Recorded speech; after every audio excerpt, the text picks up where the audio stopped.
This is J. Krishnamurti's first public talk in Santa Monica, California, 1971. May I request you not to clap because it's such a waste of energy.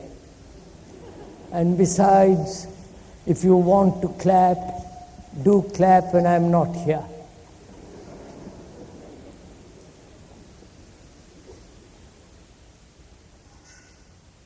When one goes through the world talking to different people, as the speaker has just done in India, and coming across to this country, one observes, as you must have observed, a vast confusion. Confusion created by man. Confusion in the religious world. Confusion politically in the world of science and in sociology. Everywhere one looks, there is division. There is every form of fragmentation.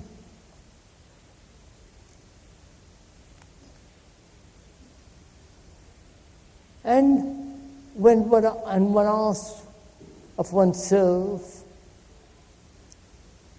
what is the central issue in all this?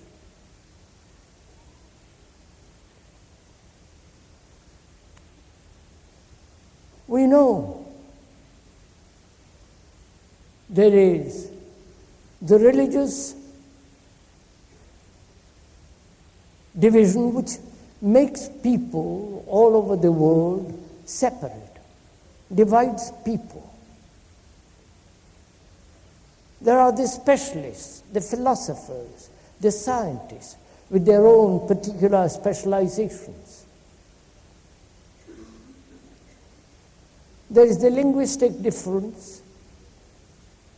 But apart from all this, we are human beings caught in a vast machine, whether it is communism or socialism or capitalism, a vast struggle, misery, great sorrow. Observing all this, one asks, what is the central issue? What is the main problem for all of us? Whether you are a Catholic or a Protestant, whether you are a hippie caught in the drug culture,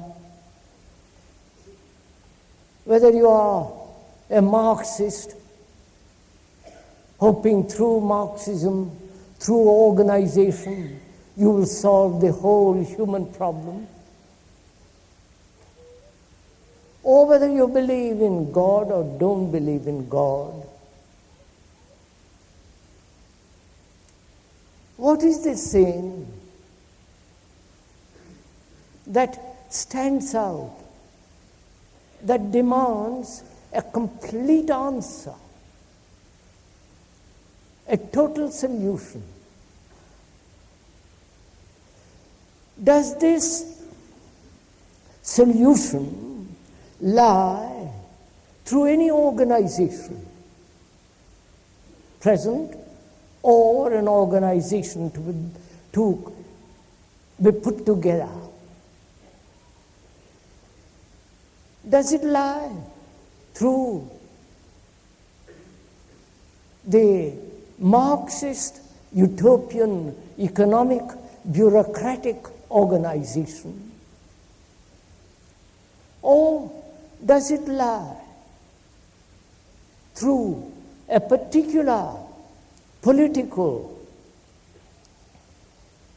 party, or does it lie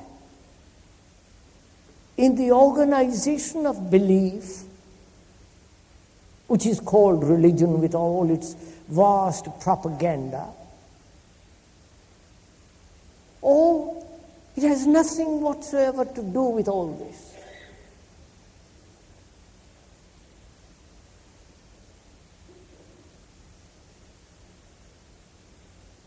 And in observing not only the confusion, the real deep sorrow,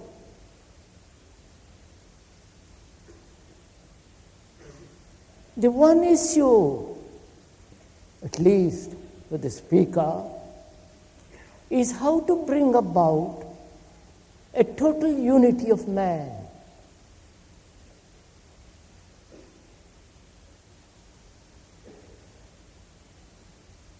A man who is entirely different from what he is now. Who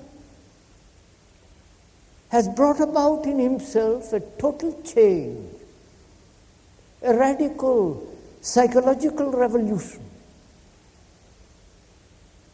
And from that revolution, one can have then organization which will not be this bureaucratic, tyrannical, destructive organizations, political or religious. So it seems to me, going from country to country, talking to a great many people, both the communists, the religious people who believe in their own particular form of God, and the sociologists and the scientists, and the everlasting do-gooders,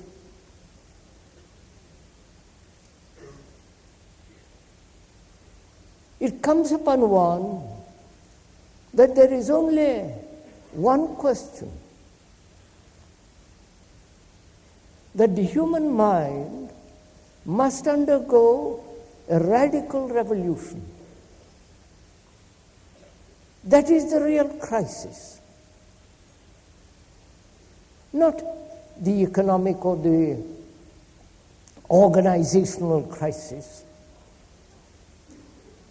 It is not war, whether in Vietnam or in the Middle East. But is it possible for human beings living in this modern, dreadful world, so brutal, so violent, through violence, killing people, hoping to bring about peace, hurting people? Whether in this world, man, that is you, as a human being, caught in this trap, whether you can completely and totally change. And it seems to me that's the central issue. Not to what organizations you belong, not the creation of new organizations,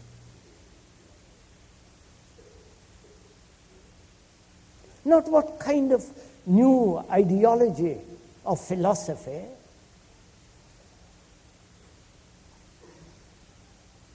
or a new form of experience through drugs. or through various cultural divisions.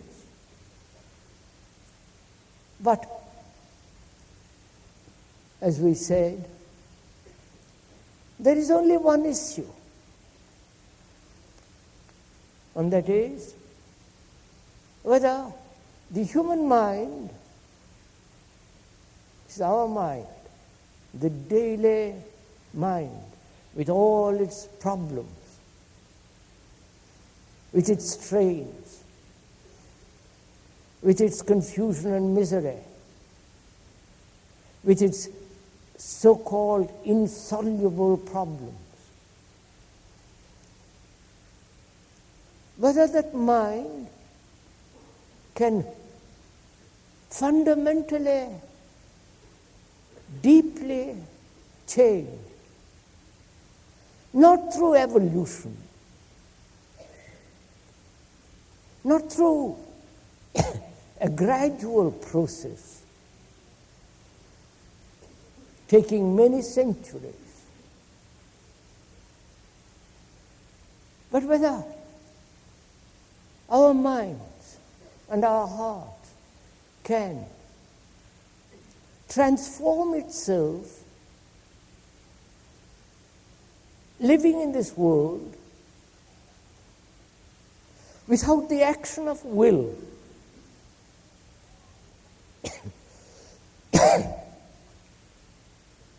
That is the question. And that we must answer. Whether you, as a human being, who is responsible for the world as it is, because you and I have created this mess, this confusion, this terrible violence that's going on. We have contributed to it. We are part of this world, and the world is part of us.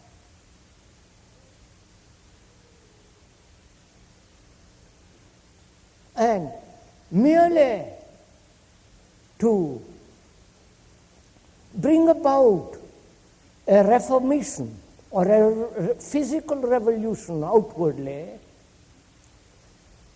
has very little meaning. However splendid, however efficient the outward organization be, the human mind as it is will use it and corrupt the action of that organization,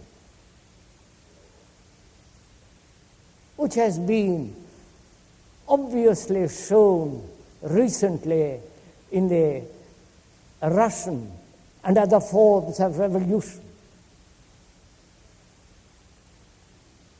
Physical revolution does not or will never solve our problem. It will only bring about perhaps a more brutal bureaucracy, greater tyranny, the utter denial of freedom.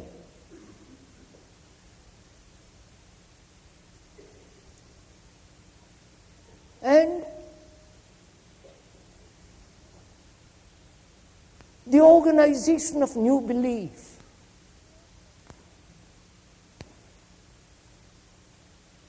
As the propaganda of religions has neither solved this problem or will ever solve this problem.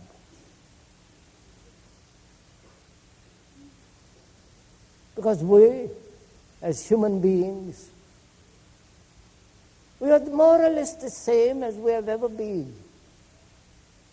Brutal, violent, competitive, acquisitive, self-centered, being concerned with ourselves, occupied with our own problems, until, it seems to me, we, as human beings and therefore as individuals, and this is not the salvation of an individual at all. On the contrary, the word individuality means a total unity, undivided, indivisible. But we are not individuals. We are broken up, fragmented, contradictory. And seeing all this, there is only one question. Whether you, as a human being living in this world, radically bring about a transformation in yourself. This transformation, not according to any philosophy or any psychologist or any specialist. If you do change according to some philosophy, according to some belief or psychology, then you are changing according to a pattern set by another. However clever, however satisfying, you will merely bring about a change according to somebody else. And such a change is no change at all. It's a continuous form of imitation, conformity.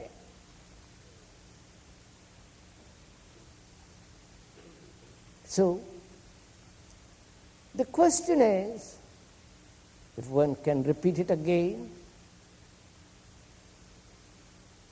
whether this mind, with its brain, which is the result of centuries of evolution, conditioned as it is by the environment which it has created, caught in this trap, whether it is possible for this mind to undergo a radical revolution.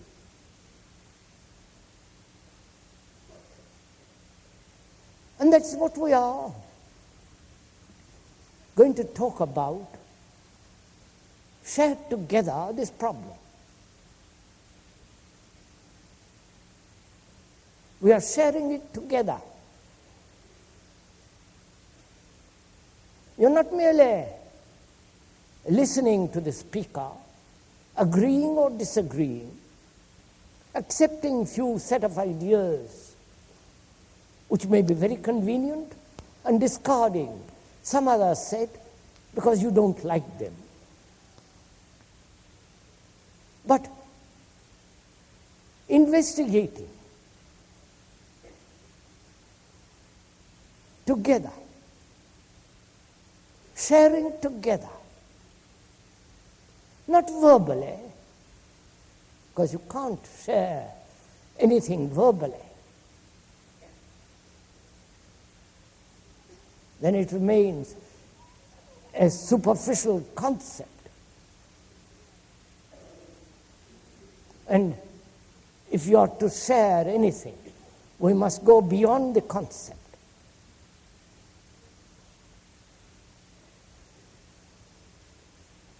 And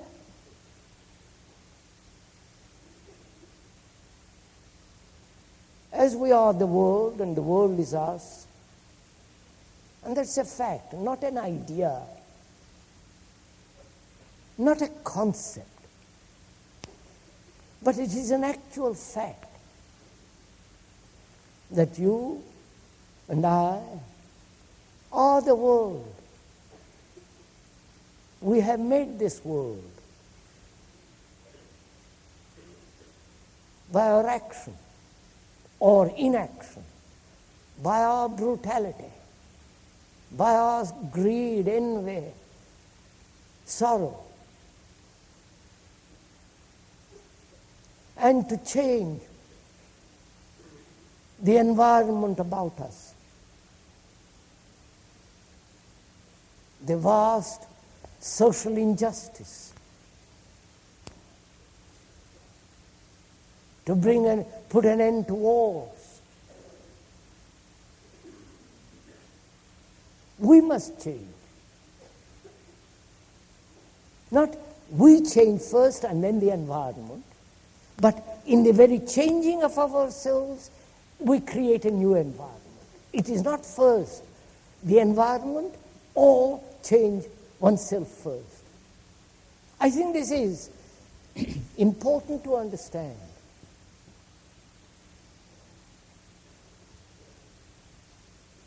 That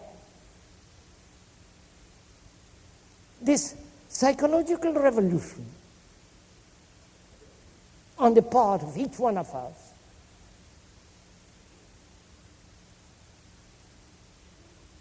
will have inevitably and naturally an effect on the outer.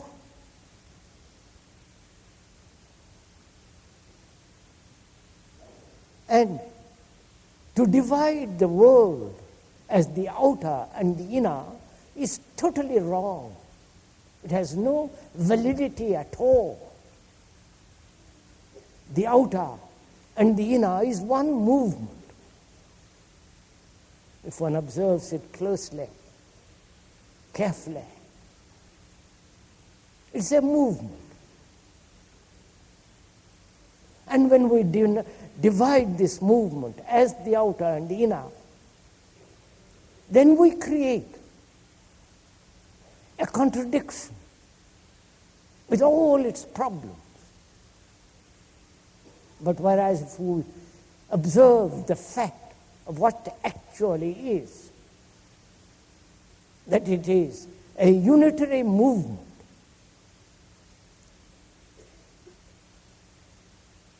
and so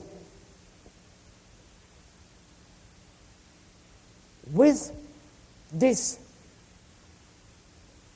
radical change, revolution, transformation of the mind is not an individual affair.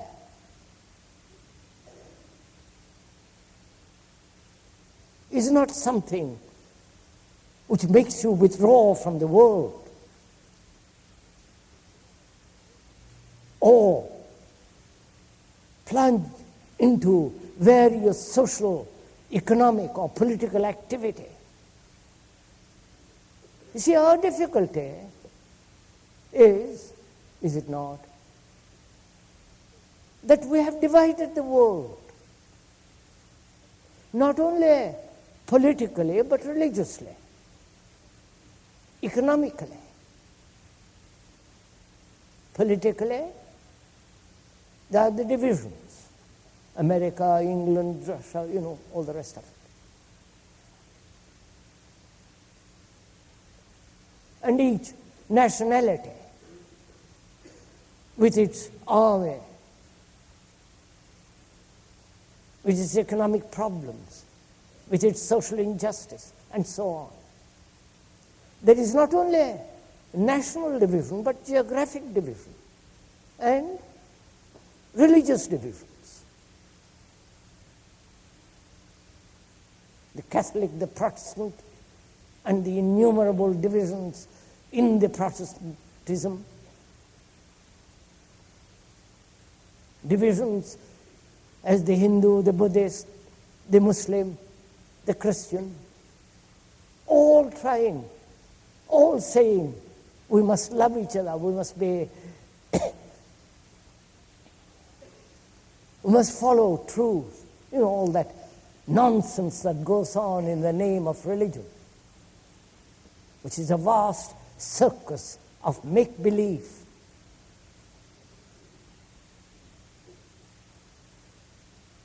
We have divided this world. Because we think through division, we will find security. Because basically, if you observe, that's what we want.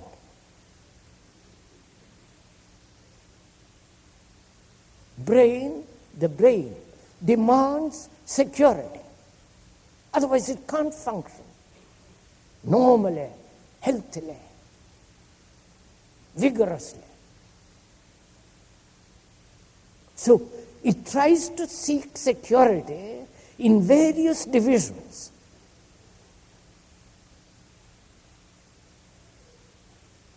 Don't you find security being an American? Don't you find security being a Catholic or a Protestant? And don't you find security if you are neurotic, in your neuroticism? Don't you find security in your drug culture?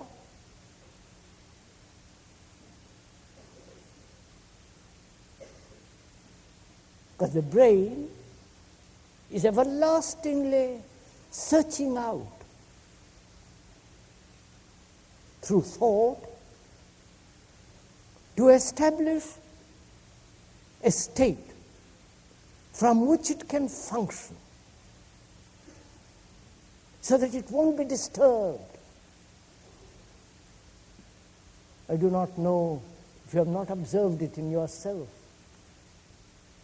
Because you see, one of the difficulties is that you're also well-read. You have read so much about the brain, what the scientists say, the neurologists, and so on, which is, you accept the specialists. And if there were no specialists, and if you had to find out for yourself, and you have to find out for yourself how your brain operates, why you do certain things, what is the meaning of all this movement of thought.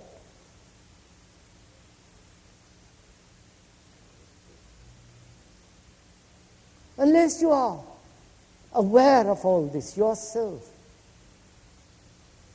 and merely to depend on some specialist brings about your own destruction, your own insecurity. And if the speaker may point out, he himself has not read any of these books.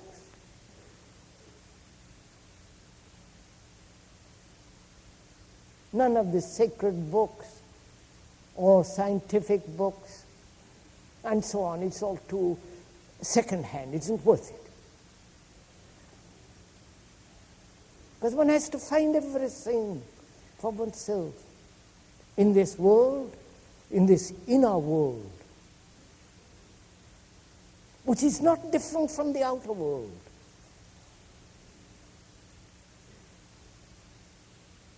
And therefore, one has to observe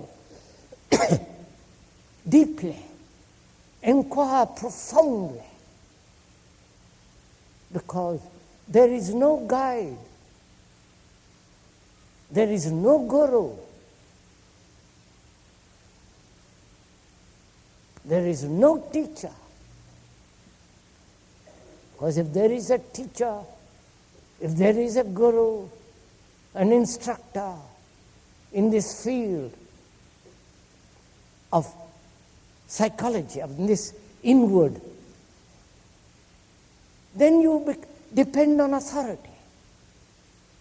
And authority becomes evil. Then you are afraid. So one has to inquire into this whole field of oneself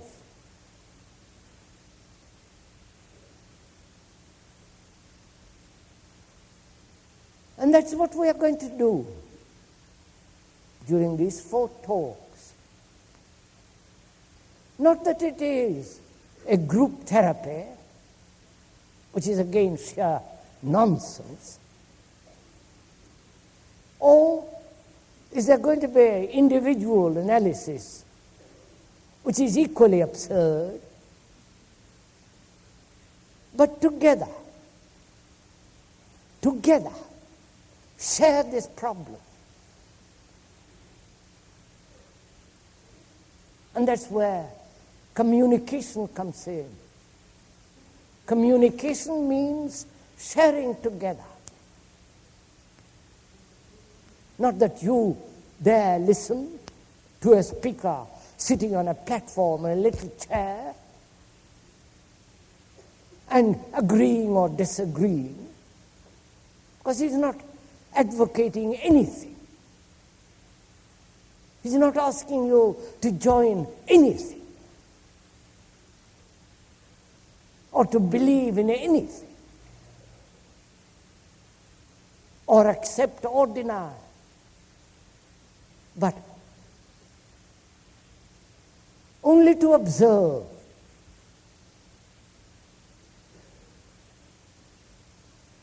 With a mind that is inquiring, that is dreadfully serious.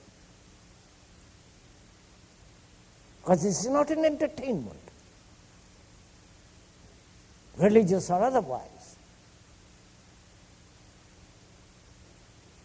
This is an inquiry together, taking a journey together into this immense problem, which is very complex. The problem of sorrow, whether it can ever end. The problem of violence. The question of our competition, ambition. This enormous self-concern.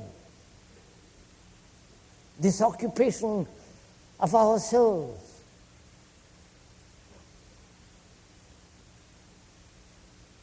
And whether there is such thing as God. What does it mean to meditate? All these problems are involved. And to inquire together, not the speaker inquiring and you just listening, agreeing or disagreeing, which becomes too childish. But together, find out the truth. And that's what we are proposing to do during these talks, which means that you must listen. Listen not only to what the speaker is saying, but also listen to your own reactions. Listening to your own understanding, perceiving your own attitudes, motives, compulsions, desires, pleasures, fears, so that in this inquiry, together, we come upon a solution.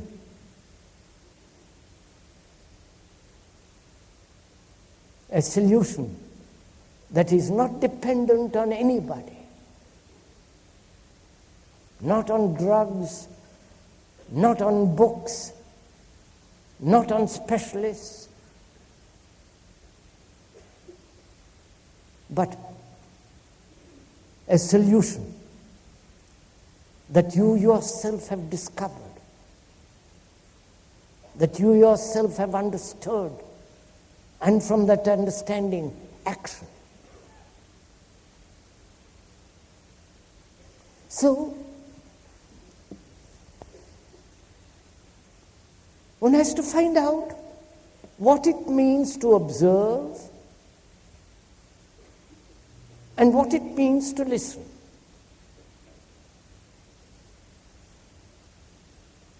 To observe, because investigation implies observation. Not only visual, sensory observation, but also non-sensory, non-verbal observation.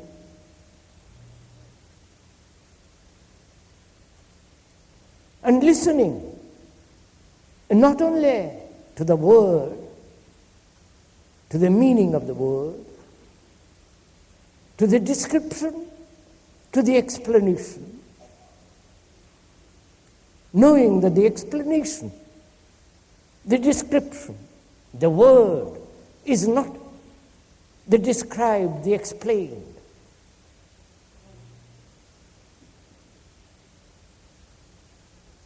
So one has to have the art of both observing and listening.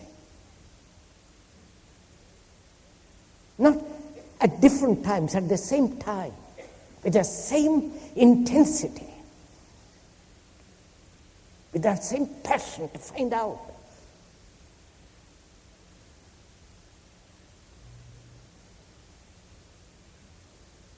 So observation implies, doesn't it, to observe actually what is going on. Not only in the outward world, but also inwardly, to observe.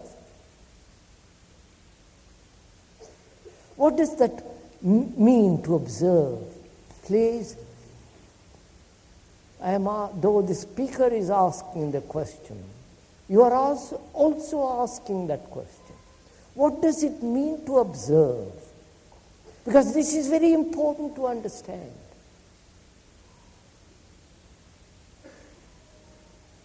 To observe.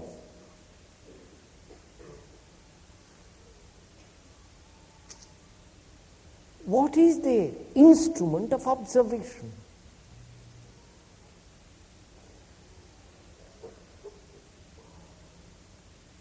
What is the observer?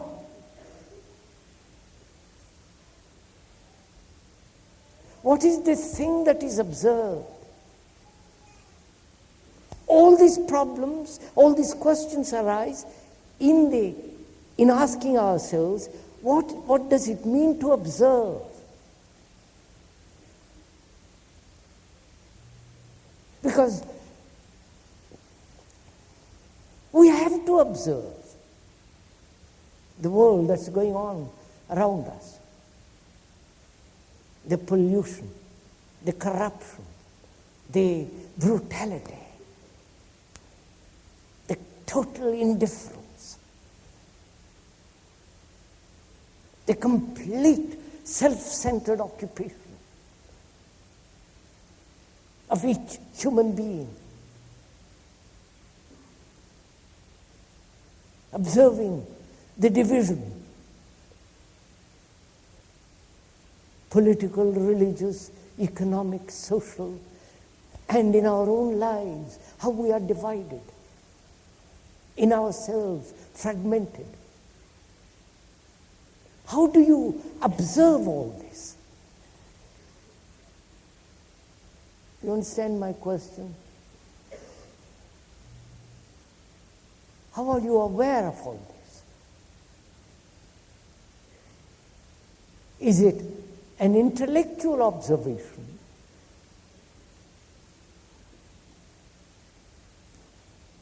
Observation by the intellect as thought?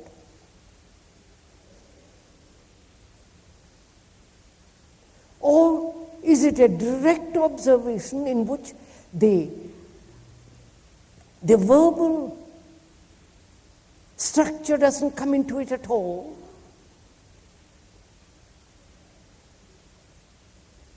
Is it an observation of direct contact? Or is there in this observation a division as the observer and the thing observed? I hope we are following each other. How do you observe the world? From a center, the center of your conclusion, of your prejudice, of your conditioning, of your belief, of your experience, which is the center from which you regard, you see. And when you observe from a conclusion, from a prejudice, from a conditioning, as a Catholic, Protestant, what you will, Marxist or not Marxist, if you observe the world from that center, then that observation brings division. And in that very division is contradiction and therefore conflict. Therefore it is not observation at all.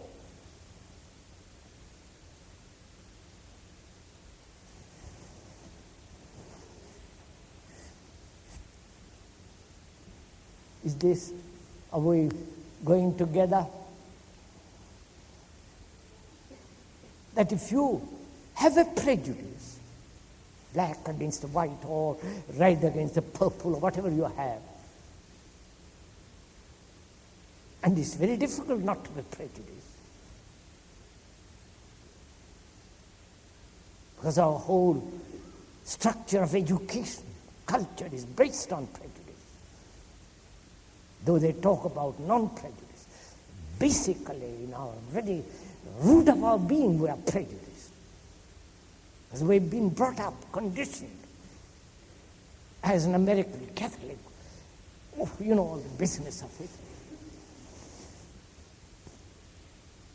And so when you observe from a center, and a center is always a conclusion, a prejudice. And when you observe from a prejudice, from a conclusion, from a concept, or from a belief, then you are observing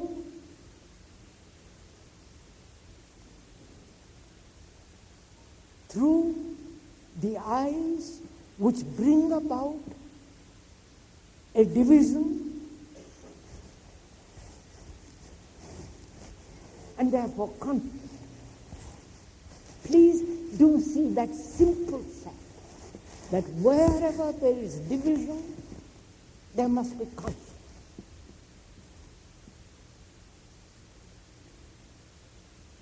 That's why you have problems in your relationship. You may be married or not married.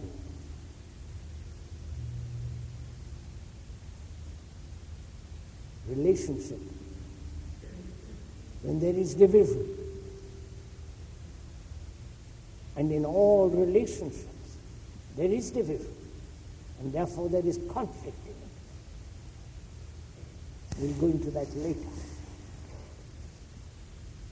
So, the question is how you observe.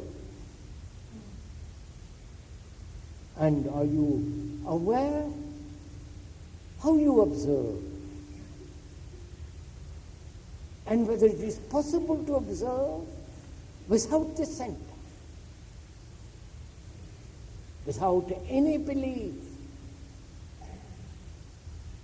without any prejudice,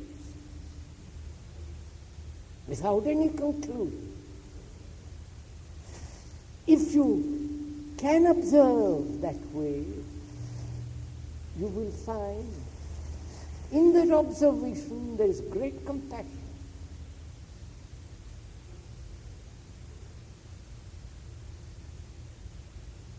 And it is that quality of compassion that resolves the problem.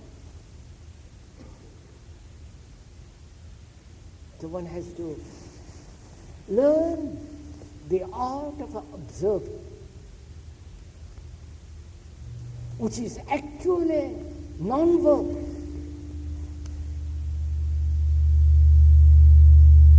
Look,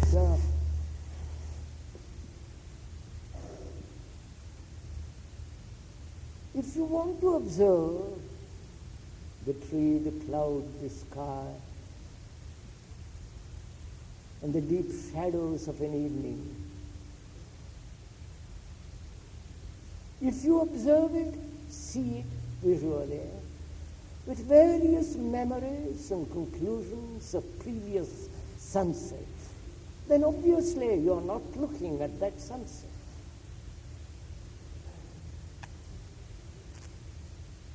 And most of us are totally unaware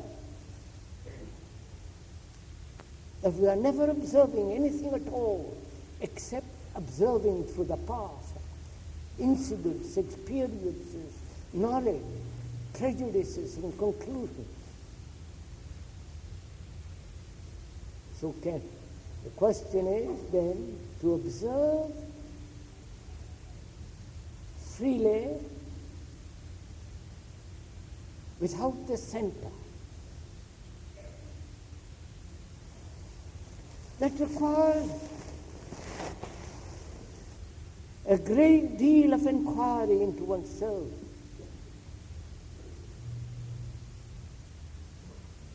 And this inquiry is self-knowing. And also to find out what it means to listen. But most of us are so insensitive. You know, the other day somebody told me there are schools and colleges or courses in colleges where you are trained to be sensitive, where you take a course in becoming sensitive. That's so typically American.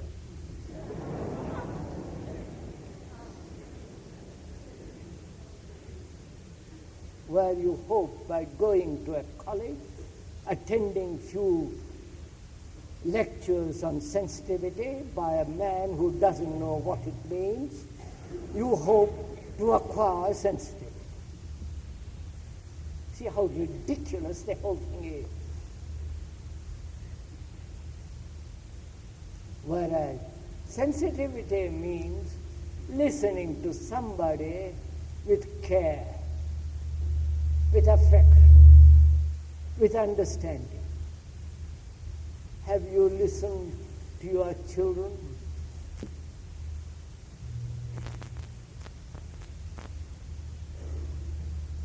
Have you listened to your wife, to your husband? To the mutterings that are going on in the world? Listen. Not interpreted, then interpreted what you read according to your pleasure or pain.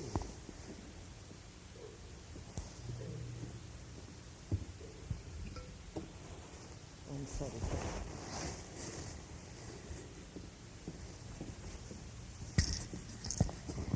Oh, I'm so sorry.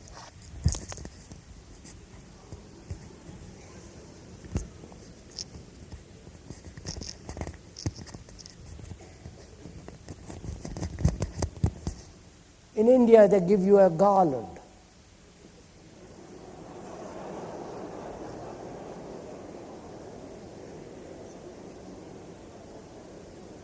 But behind the garland, there is this thing.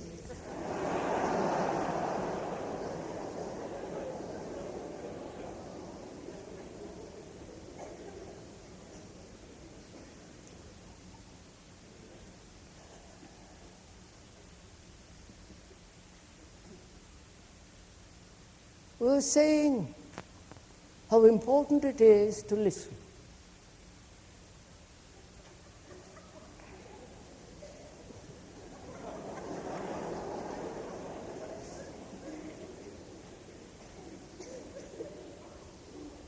Because we don't really listen at all. Listening implies attention. In attention there is care. There is consideration. In attention there is affection, love.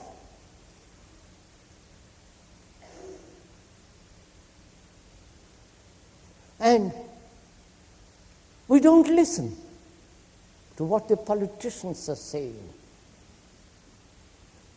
because we have taken sides. We are prejudiced, anti or pro. We don't listen to find out the subtleties, the truth of the philosopher, of the specialist. We don't listen to your wife, to your husband.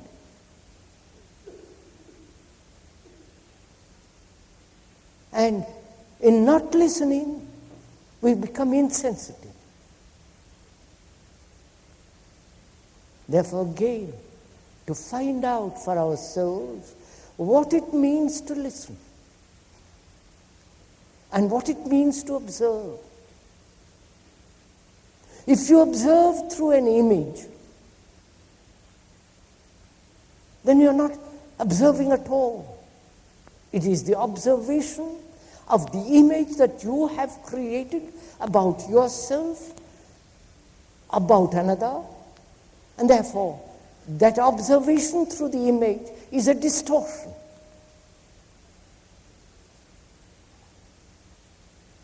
And the same with listening. So, to find out, which is part of our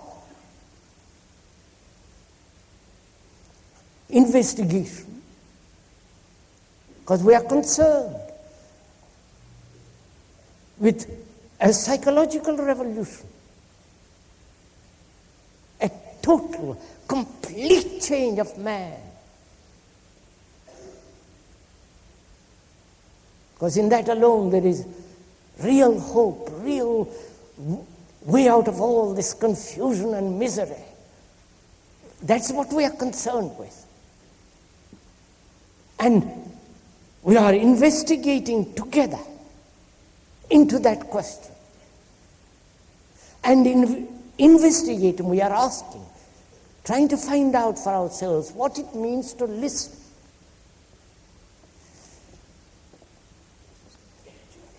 Come? Posso sedere lì? Come? Posso sedere lì? Sì, come lei. Somebody wants to sit next to me.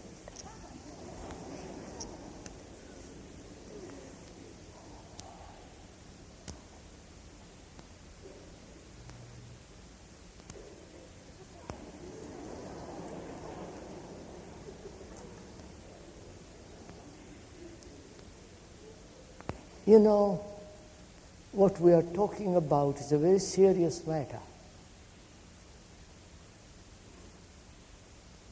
One has to give one's life to it, not just an afternoon entertainment. It's our life we are concerned with.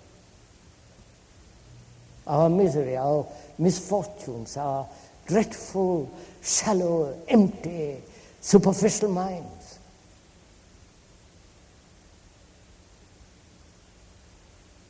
And we are concerned in bringing about a change, and therefore it's dreadfully, vitally serious.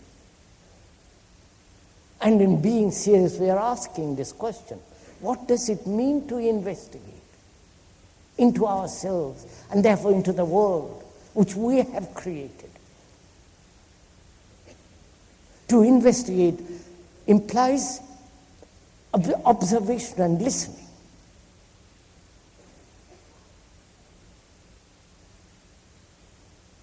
to observe what is going on and to listen to all the things that are happening outwardly and inwardly.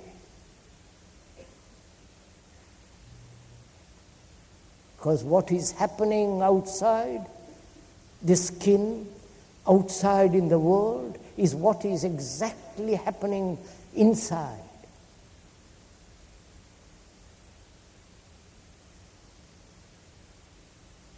And when you understand this movement, both the outer and the inner, then the understanding of that movement brings about clarity. So first, we have seen what it means to observe and what it means to listen. To observe without the center, to observe without prejudice. Do it sometime and you will see what is implied in it. And to listen to the happenings of the world and the things that are going on in our souls. Just to listen, just to observe without interpreting, without denying it, without saying it is ugly, brutal, vile, just to observe, non-verbally. Then, in that observation, there is freedom. Because without freedom, you cannot possibly learn or observe.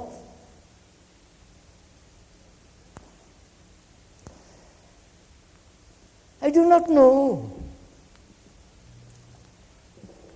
if we understand the meaning of that word, freedom.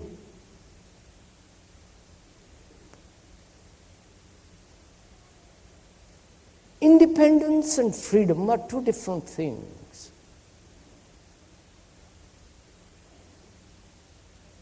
Independence is a form of dependency, right? You understand? Have you got it? And freedom has no dependency.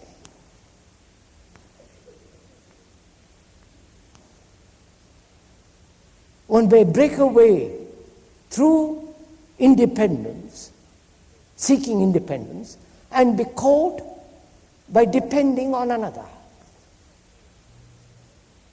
I may reject this particular form of dependency and accept another form. And freedom has no quality of dependency at all.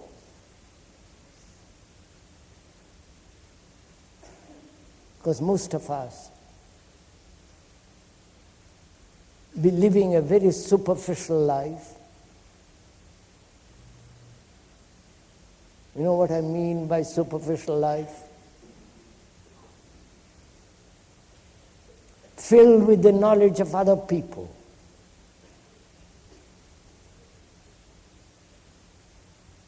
Filled with all the slogans.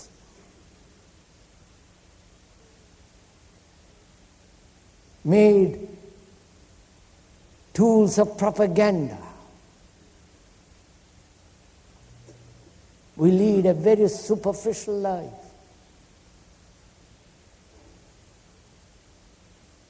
And freedom implies a life where there is this constant listening and observing without the center. Then out of that comes great compassion. And from compassion, there is an action,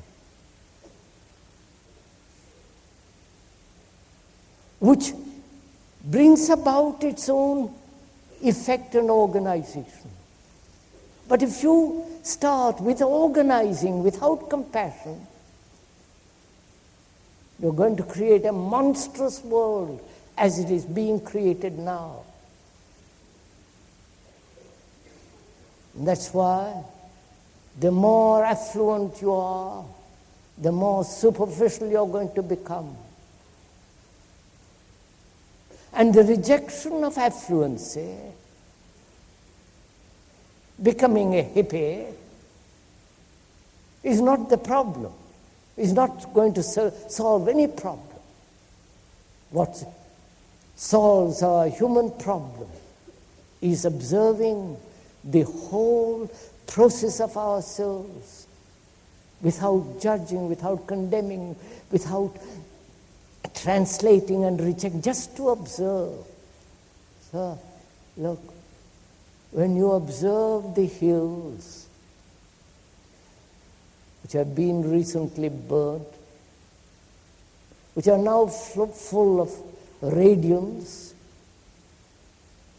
just to observe. You can't do anything about those hills. So in the same way, if you observe yourself without any intellectual interference, observe actually what is, without any distortion, then you will see in the clarity, in the fire of that observation, the thing what is has totally dissipated. You are beyond it. So, if we could, this evening, observe this phenomenon of the world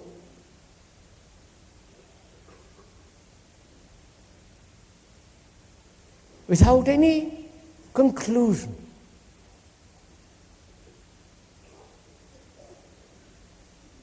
Neither wanting to change it, nor run away from it.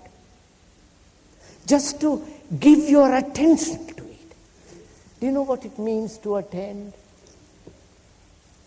To give your attention. Have you ever given your attention to anything?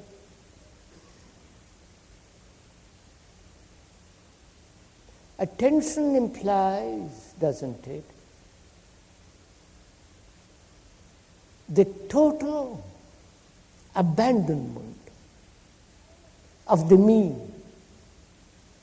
of the ego, the total abandonment. Then only you can attend. I don't know, have you ever watched? Then when you are attending to something very, very, very carefully, in that attention, there is no thought. There is no limitation brought about by thought. You are merely, totally, completely, with your body, with your nerves, with your brain, with your mind, everything, you are completely attending.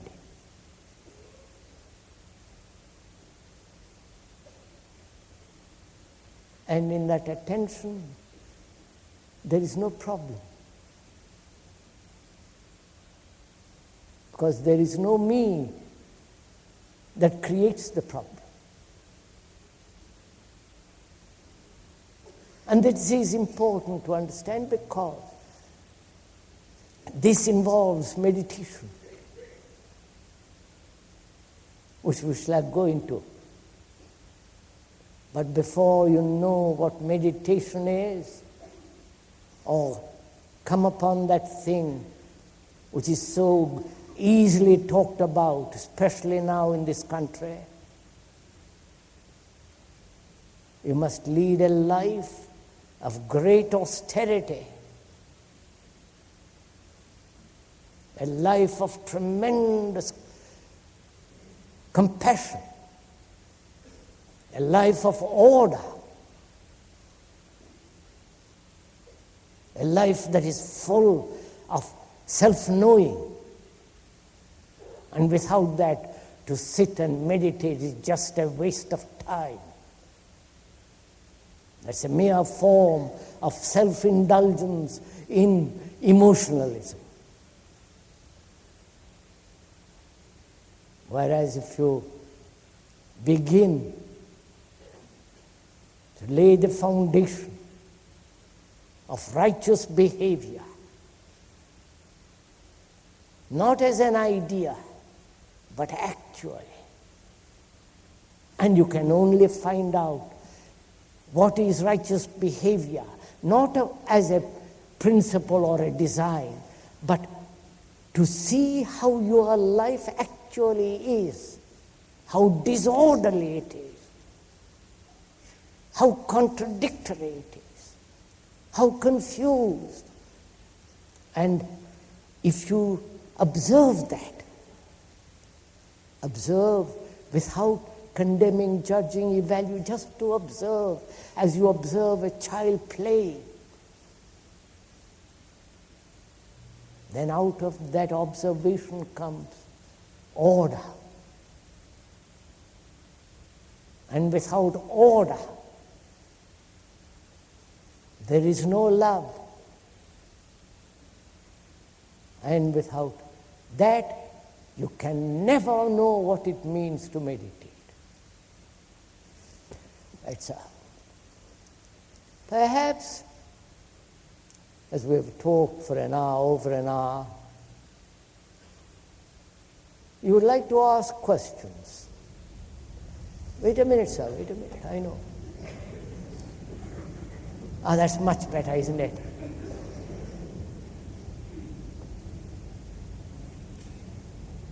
Now, to ask a question is fairly easy.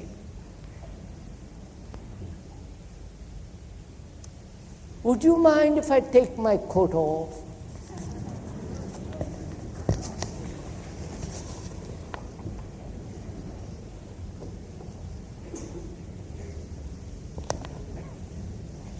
Very good.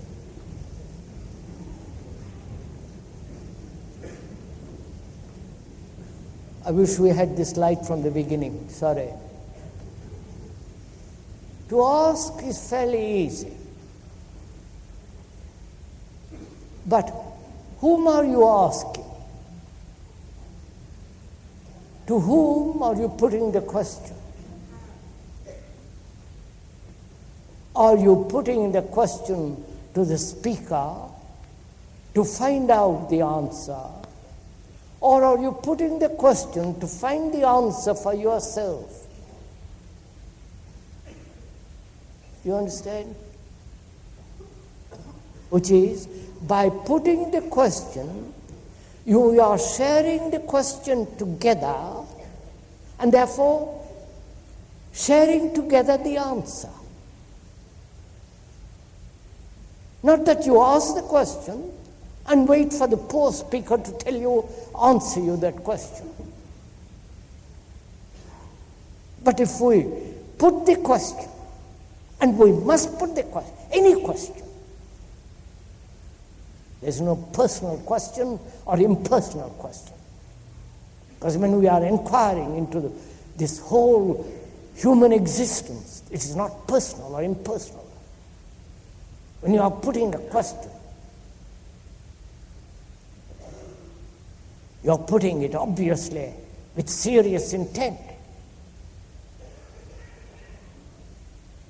And if you are serious, then you want to share that seriousness with another. And also to ask the right question.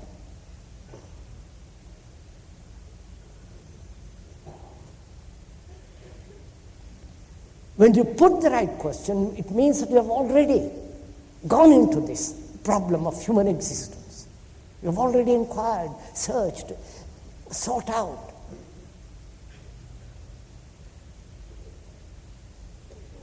And all this doesn't mean that the speaker is preventing you from asking questions. On the contrary. Because through questioning, through doubting, and knowing when not to doubt, because doubt must always be kept on a leash. When to know when to let it go and when to pull it back.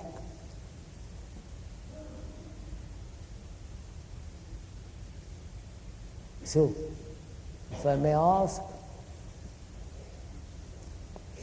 begin. Yes, sir. Yes, sir.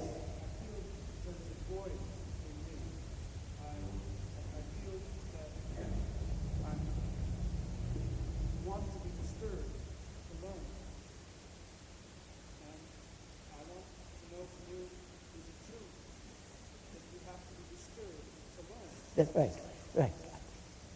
The question is, I feel, please correct the question as I'm repeating it, if it is not correct.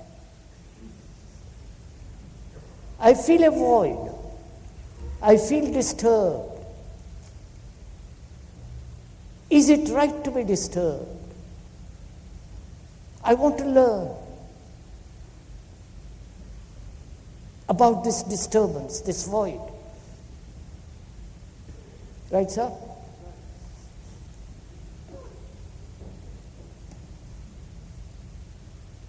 Aren't most people disturbed? Aren't you all disturbed?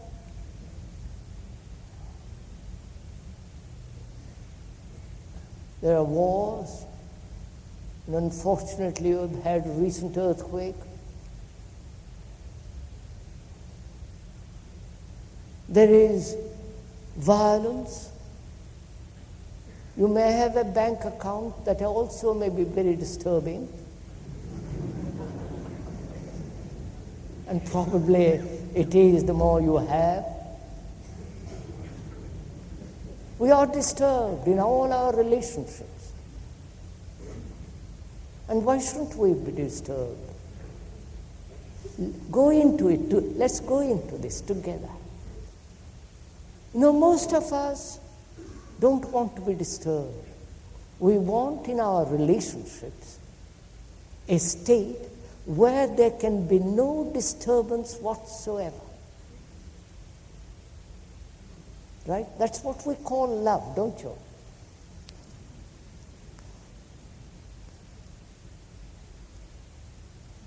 And being disturbed, as most human beings are, and it's only the unbalanced that are not disturbed, because they have sought shelter in some neuroticism. In there they feel completely safe, and therefore they're never disturbed. That's the case with most religious people. And also with the Marxist.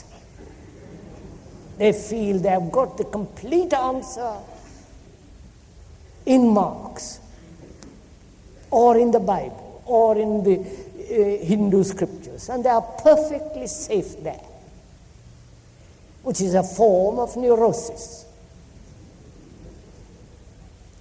We are disturbed. And when we are disturbed, we run away from that disturbance, wanting a state of mind when there will be no disturbance at all. This is an obvious fact. And we generally find a state which cannot be disturbed, which is to form a resistance,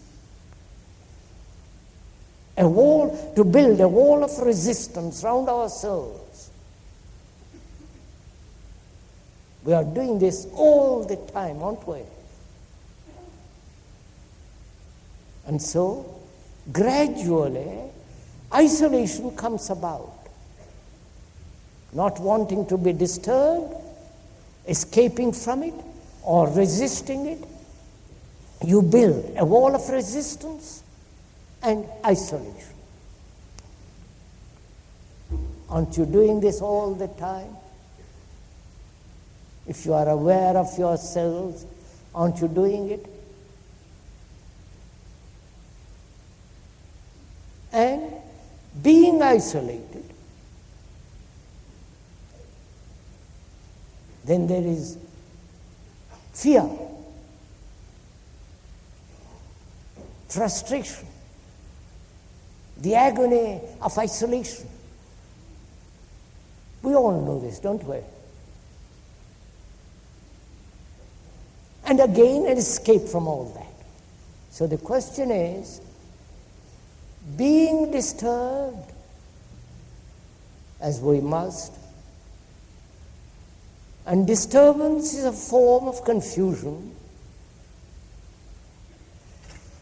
can the mind ever be in a state, have a quality in which there is no confusion whatsoever?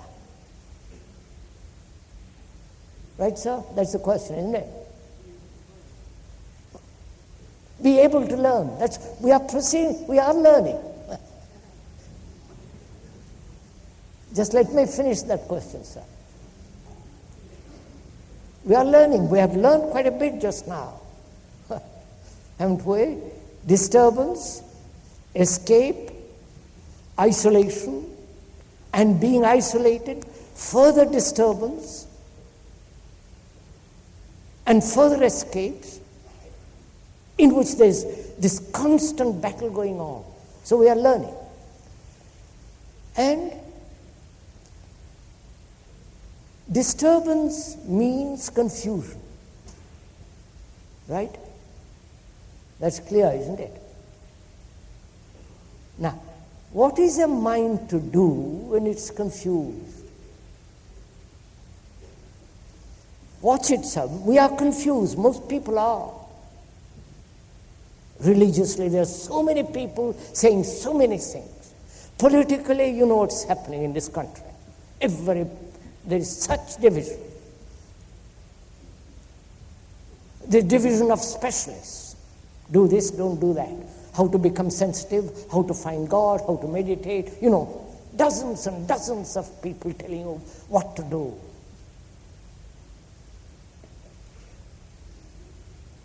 All that indicates a confused mind. And a confused mind is always choosing. Right, sir? You're following all this? A confused mind must inevitably choose.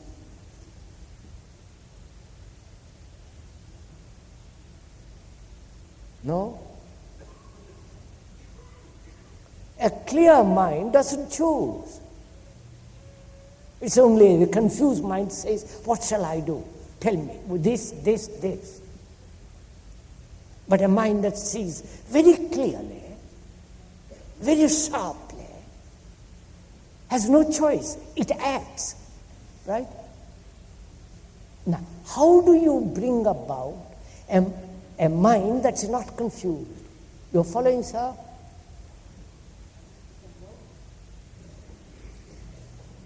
What, sir? I'm going. When I become clear in my thinking, it becomes an end, and I must disturb myself. No, sir. A mind, please listen, sir. A mind that is disturbed is a mind that's confused. A mind that's confused must inevitably choose.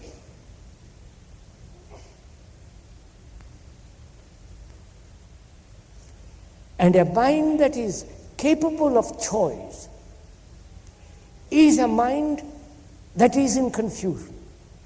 A mind that has no choice but sees directly Why should it choose? You're following my point? Look, sir.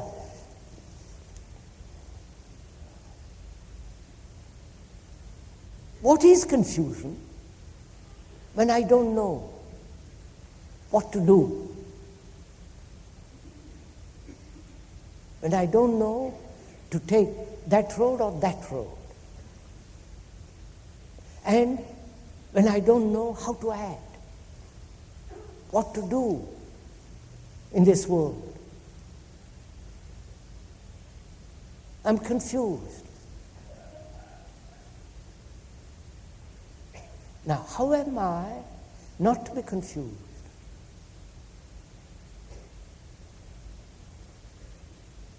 I must find out what are the sources of confusion.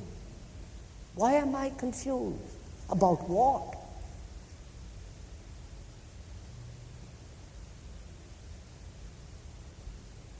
I'm confused whether there is God or no God.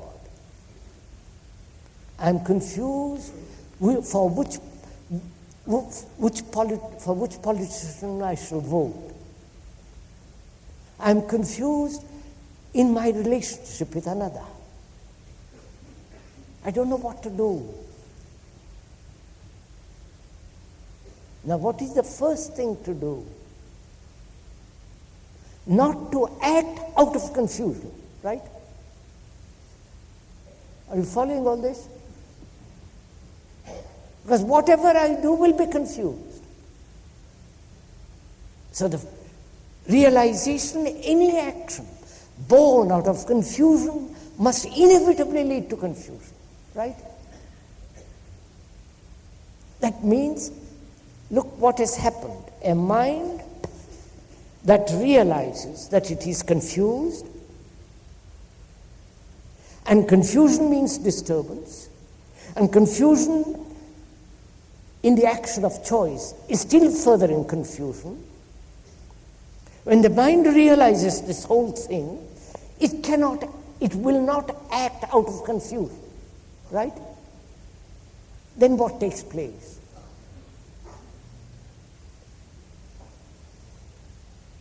What takes place if you don't act out of confusion? Huh? You don't, you guess. It's a guesswork. You are guessing. That's no sharing a problem. Look, sir, aren't you confused? Otherwise you wouldn't be sitting here at all.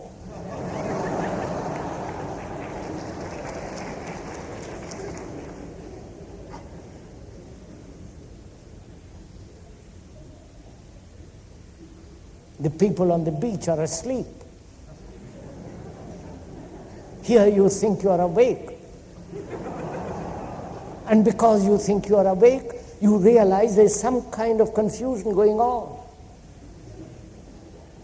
And you want to find an answer. You want to find out what to do in life.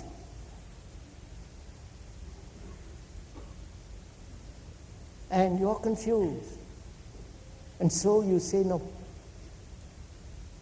Being confused, the first thing is not to act. Right? Because if you act, it is further confusion. Stop. You know what it means to stop? That means no action out of confusion. You're following all this? Do please, for God's sake.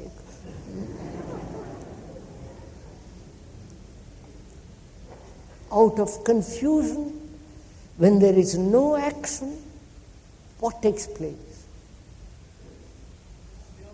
Do watch it, sir. Do watch yourself. Don't answer me. Look, sir, I'm confused. And I realize any action born out of that confusion only further creates confusion. Knowing I'm confused, I want to be certain Therefore, I invest my confusion in Marxism or in whatever it is. But my confusion still persists. Only I have covered it up with Marxism, with Catholicism, with whatever it is. So, being confused, not to act, and see what happens if I don't act. It is this action out of confusion is creating confusion. You get it? You understand? Huh?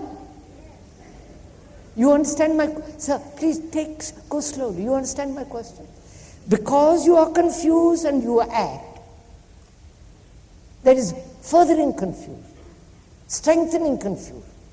But if you don't act out of confusion, there is no confusion. Oh my God. Your minds aren't alive, Swift.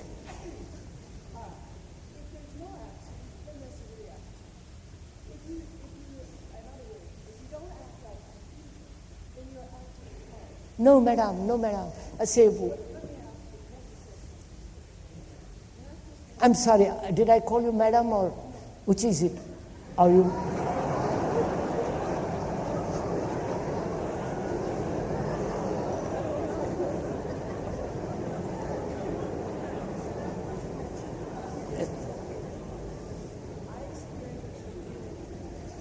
Sorry, they're all laughing. I didn't mean to laugh. Beg your pardon? When I first met you 15 years ago, I experienced a feeling of being understood. Now, as I came into today, and I read all the books you read, I felt a disunity. Now, from this, I reacted from a lie. I don't know if it was me. I don't know if it was... Madam, we are asking something. Look.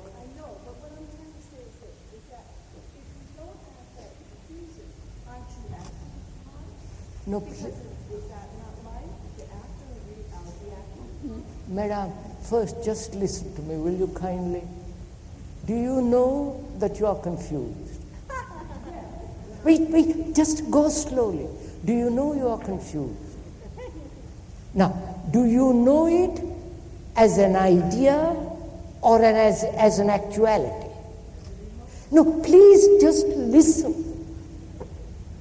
Do you know that you are confused as an idea that you are confused, or do you know that you are confused? Which is it? Is it an idea or a fact?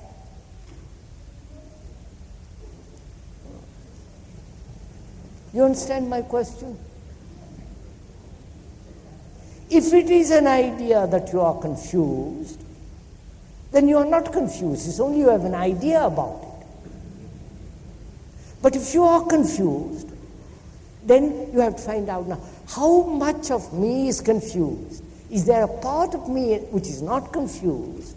Or is it my entire structure is confused? You understand what I'm saying? Is it part of you that's not confused and therefore says, I am confused? Or is it that you are totally confused? See the difference. Please see the difference. Oh, you know, you have read much too many books. You don't think for yourselves. Let me finish this, sir. Let me finish this. Look. Knowing that I am hungry is one thing. Or being told I am hungry is another, right? Now, I am confused. Is it a fact or is it a concept which I have about confusion which tells me I'm confused? You see the difference? Now, if it is a fact that I am completely confused, then I completely stop, don't I? I don't say, well, I must get out of the confusion, because if I say I must get out of this confusion, the entity that says I must get out is also part of the confusion. Right? So there is total inaction. And that total inaction brings about a quality of mind in which there is no confusion. You work this out. Yes, sir. I'm a teacher of Transcendental Meditation as taught by Maharishi Mahesh Yogi. And I have a three-part question I'd like to ask you, please. I can't hear it properly, sir.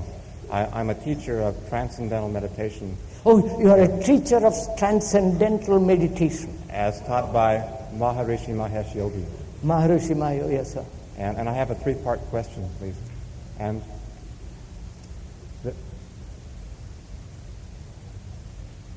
to change the world is quite a great thing like that. But I'm asking you, like, in your 40 years of teaching, how much success do you feel you've had? That's enough, sir. You feel you've had? I understand. I've got the questions. Let me finish. How much success do you feel you've had bringing people to this quality of mind you're talking about? And that's my first part. Second part, I've observed in people that have been doing Maharishi's Transcendental Meditation that these qualities you speak of come about very naturally and spontaneously, and they, all at once. They come very gradually and slowly into one's life. And also, I've read your books in my younger days, and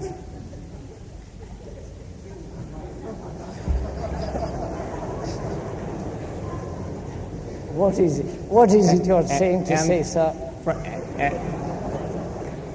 And from your writings, Maharishi talks about several states of consciousness on the road of human evolution. And he talks about a state called cosmic consciousness, where one is totally in tune with the entire cosmos, and yet... I understand, sir. Sit down, sir. And yet...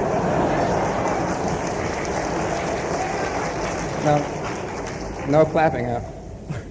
And he talks in terms of this state where one is the observer, clear, like that, and yet he talks of two higher states of consciousness. He talks once this one gains cosmically. No, he has asked the question, so let me finish. No. I'm in my third part of my question. No, sir, this is. I can't repeat this whole. Sir, may I repeat? Sit down, sir. I'll repeat it for you. Well, I'm not finished. Can I just finish it first? No. I'll put the question for you, sir. Thank you. Right. The question is this. He is a teacher in Transcendental Meditation. First. Now, you cannot be a teacher in meditation. There is nobody that can teach you how to meditate. I will show you why. First, let us use our reason, not our prejudice.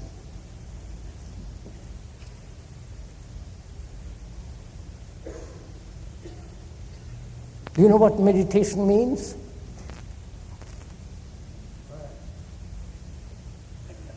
You don't know it.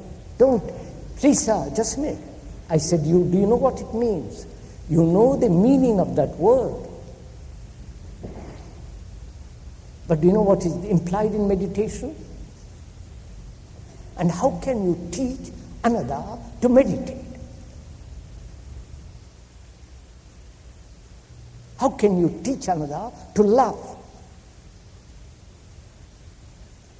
Right? How can you teach another to be without fear?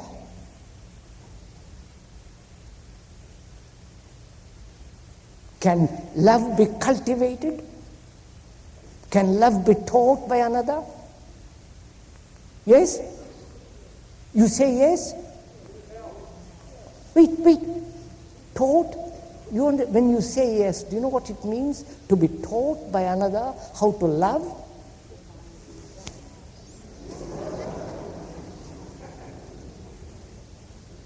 What? Is love pleasure? You can be taught how to have more pleasure, but you can never be taught how to love. Don't clap, sir, please, please. So, without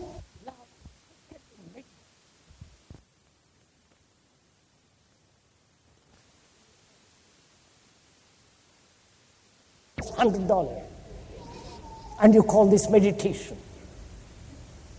No, sir, you don't know what it means. Please, sir, I've finished.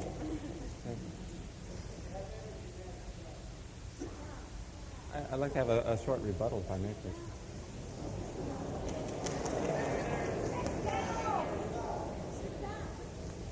Please, sir. May I say a few words? What is it? Say it in few words, sir.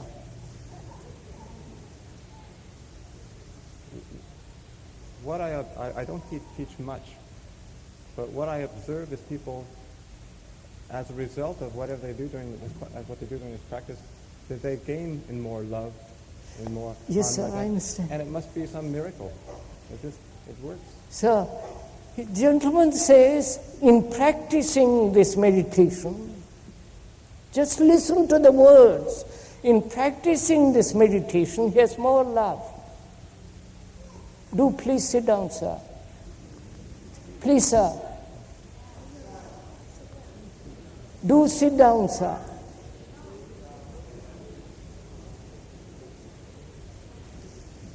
When you use the word practice, what does it mean? Repetition. Day after day, repeating.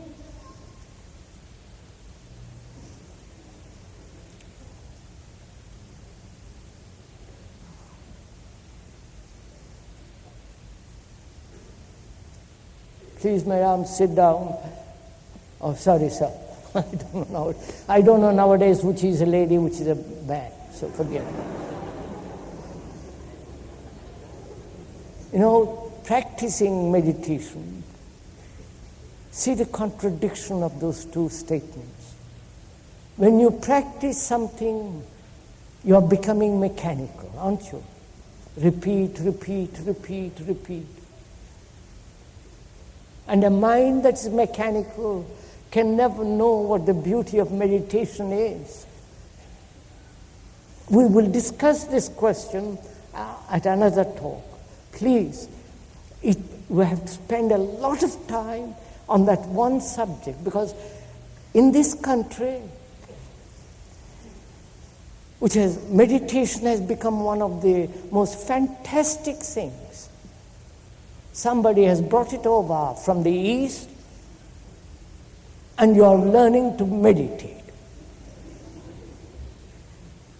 And they're in the East, in India and Japan, and also, they have their own meditation. See, to go into all this question of meditation requires a great deal of time. We'll have to spend, we shall, practically a whole hour to go into it. And sir, please, do listen. Don't meditate. Because you know nothing about it. Don't accept anybody who teaches you meditation. Because meditation is one of the most extraordinary things if it comes about. But it cannot come about through repetition, through mechanical practice, through obedience. You must lay the foundation of right behavior, of what it means to live simply, not simply with clothes, I don't mean that, with a simple, clear mind. a mind that is capable of seeing. Because you have to have a mind which is undisturbed, untortured, without any effort, a mind that is not spotted. Then it's only such a mind that can see what truth is.